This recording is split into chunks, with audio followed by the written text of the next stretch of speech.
আসসালামু আলাইকুম ওরহমতুল্লাহি ওয়াবারাকাতু। প্রিয় দর্শক, আজকে আপনাদের সামনে একটি কোরআনের খুবই গুরুত্বপূর্ণ আমল নিয়ে হাজির হয়েছি। যে আমলটি করার কারণে আপনার অবাধ্য মানুষটা আপনার বাধ্য হয়ে যাবে।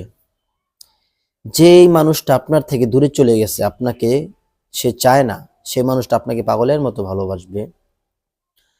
ধরেন কোনো কারণে আপনার ওয়াইফ আপনার থেকে অনেক দূরে চলে গেছে, সে আপনাকে পছন্দ করে না। এই আমলটি যদি আপনার ওয়াইফের জন্য করতে পারেন, আপনার স্ত্রীর জন্য করতে পারেন, ইনশাআল্লাহ কাজে দিবে। অথবা আপনার ছেলের সন্তান আপনার বাধ্য নয়, আপনার কথা শুনতে চাইতেছে না, ওই ছেলের সন্তানকে বাধ্য করার জন্য এই আমলটি করতে পারেন। অথবা আপনার স্বামী বিদেশে থাকে, স্বামী অবাধ্য, স্বামী কথা শুনতে চায় না, বা স্বামী পরকীয়ায় লিপ্ত হয়ে গিয়েছে, ওই স্বামীকেও বাধ্য করার জন্য এই আমলটি আপনি করতে পারেন। এই আমলটি কোরআনের আমল, কেউ যদি বিশ্বাসের সাথে করতে পারে, ইনশাআল্লাহ 100% গ্যারান্টি কাজ হবেই।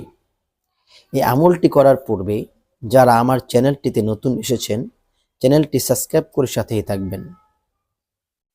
প্রথমত বলা ভালো, এই আমলটি হালাল পন্থায় করতে হবে, হারাম জায়গায় করলে চলবে না। এখন আমলটি কিভাবে করবেন? প্রথমত আপনি অজু করে পবিত্র স্থানে বসে পবিত্র হয়ে প্রথমে আপনি দুরূদ শরীফ পাঠ করবেন 3 বার, এরপরে ইস্তেগফার পাঠ করবেন 3 বার। দুরূদ শরীফটা পড়বেন, যেই দুরূদটা আমরা নামাজের ভিতরে পড়ে থাকি, ওই দুরূদ শরীফটা পাঠ করবেন।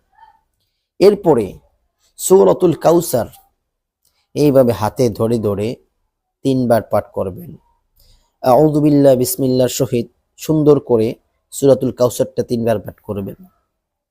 3 বার পাঠ করে হাতের মুষ্টিতে এইভাবে নিয়ে হাতটাকে ফু দিবেন, আর যেই লোকটাকে উদ্দেশ্য করবেন তার নামটা মনে মনে জপতে থাকবেন। ইনশাআল্লাহ এই আমলটা যদি আপনি লাগাতার করতে পারেন, আশা করা যায় আল্লাহ তাআলা তার মনের ভিতরে আপনার জন্য ভালোবাসা তৈরি করে দিবেন। আসসালামু আলাইকুম ওয়া রাহমাতুল্লাহি ওয়া বারাকাতুহু।